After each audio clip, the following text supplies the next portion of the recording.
Comment Ibrahima Konaté est devenu le pari le plus rationnel d'un mercato pourtant marqué par l'audace? Comment un défenseur solide mais longtemps resté dans l'ombre à Liverpool peut-il devenir, à 27 ans, l'une des pièces maîtresses censées reconstruire l'arrière-garde du club le plus titré de la planète?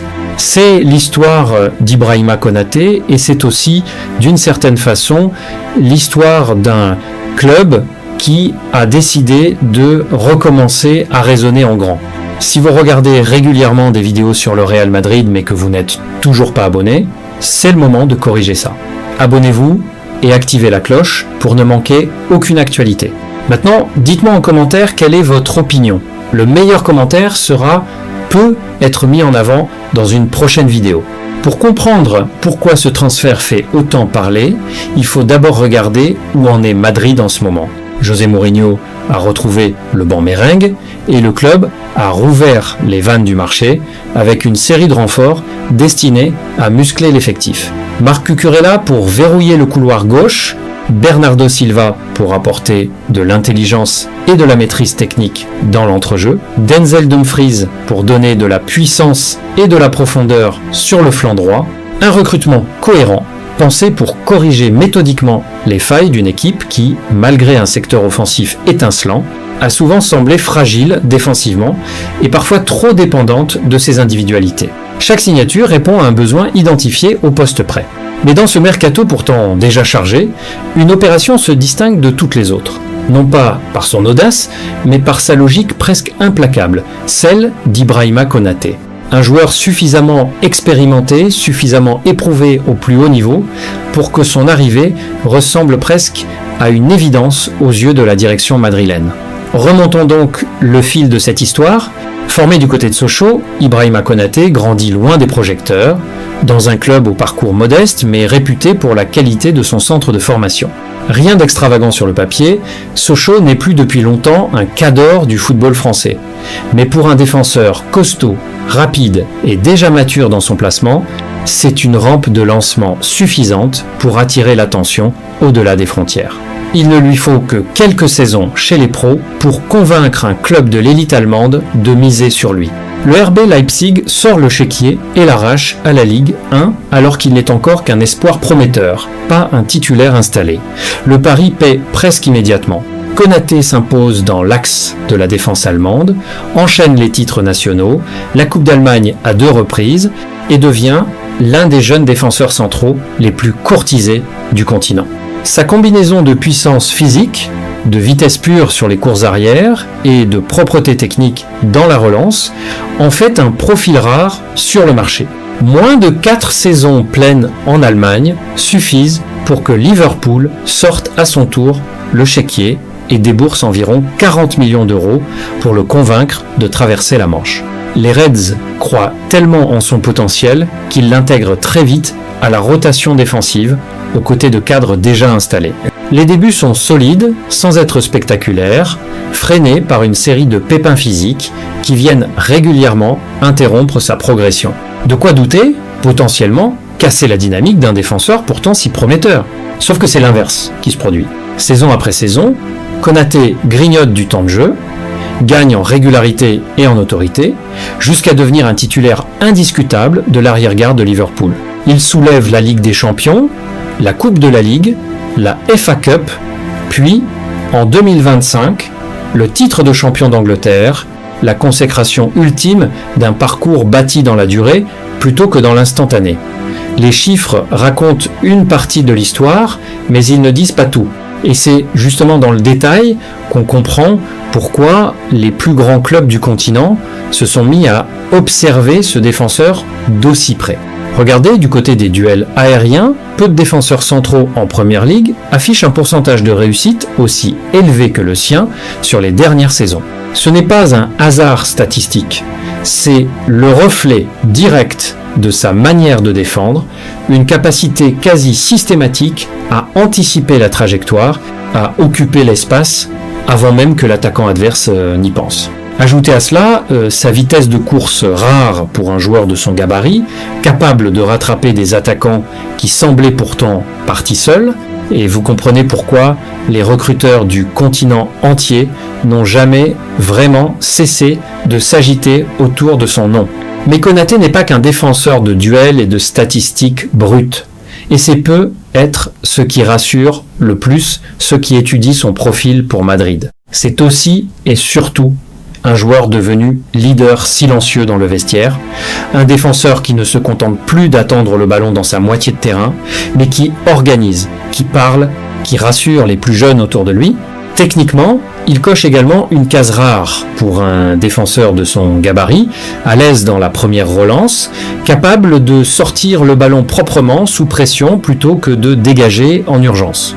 Cette polyvalence, combinée à sa puissance athlétique et une réelle propreté dans le geste défensif, en fait un profil complet pour un défenseur central moderne.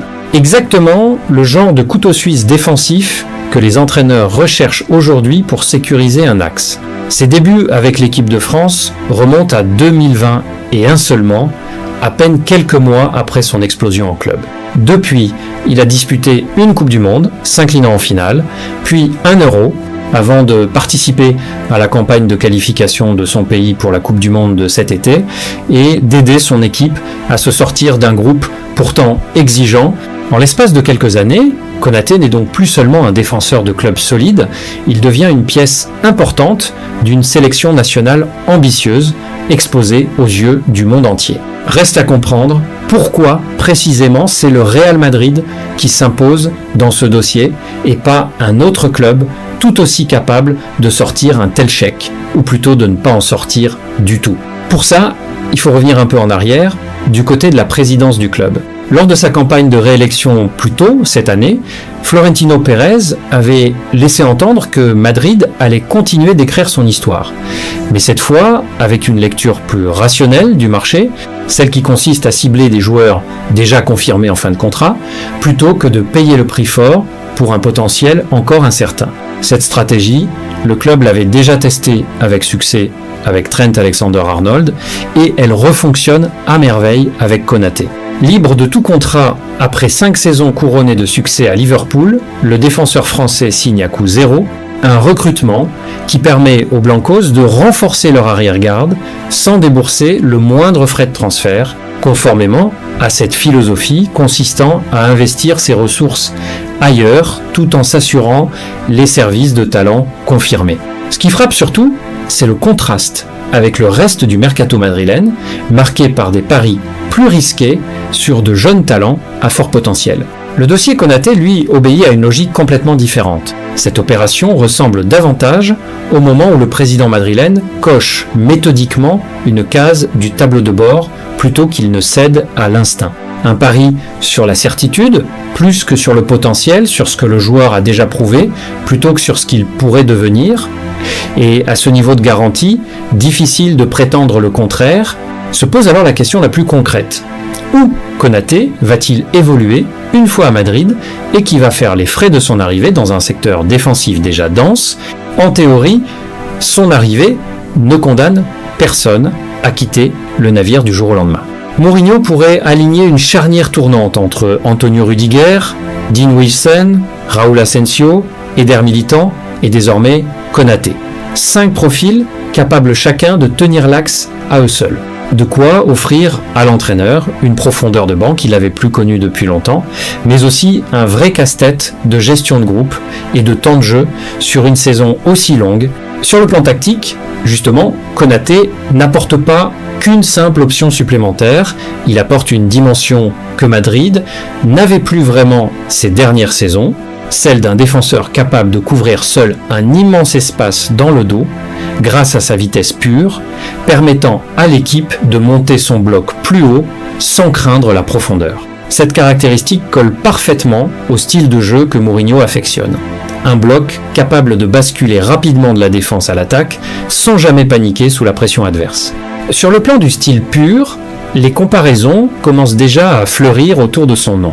Sa puissance athlétique, son autorité dans les airs et sa propreté technique rappellent à beaucoup d'observateurs un certain Rio Ferdinand, autre défenseur alliant la force physique à l'élégance balle au pied. Mais ce qui impressionne le plus ceux qui le suivent de près, c'est pas tant son potentiel physique. Après tout, l'Europe regorge de défenseurs athlétiques et rapides. C'est sa constance qui détonne véritablement, sa capacité à répéter les mêmes standards de performance semaine après semaine, sans jamais se relâcher, y compris dans les rencontres les plus exigeantes. Alors, ce pari sur l'expérience, plutôt que sur l'audace, est-il le bon ? Honnêtement, personne ne peut encore répondre avec certitude, et c'est bien ce qui rend cette histoire aussi intéressante à suivre. Ce transfert repose autant sur des preuves déjà accumulées que sur la conviction qu'il aura encore les jambes pour tenir plusieurs saisons au sommet. Et c'est bien là toute la nature du pari pris par Madrid. Un défenseur de 27 ans, plusieurs saisons complètes au sommet du football anglais, propulsé directement dans l'un des clubs les plus exigeants et les plus médiatisés du monde, où chaque contre-performance est disséquée en direct par des millions de spectateurs. Konaté poursuit sur la trajectoire qui a été la sienne ces dernières années, celle d'un joueur qui a transformé chaque étape en tremplin, de Sochaux à Leipzig, puis de Leipzig à Liverpool. Madrid n'aura pas simplement sécurisé l'un des défenseurs les plus fiables du continent. Le club aura peu être mis la main sur l'un des piliers autour desquels se reconstruira la solidité défensive du prochain cycle de succès du club le plus titré de l'histoire du football européen. Reste une question, et elle vous revient. Un défenseur, formé loin des projecteurs, arrivé libre après 5 saisons à Liverpool, mérite-t-il vraiment de rejoindre le club le plus titré de l'histoire du football sans que Madrid n'ait déboursé le moindre centime de transfert ? Auriez-vous fait le même pari à la place de Florentino Pérez ?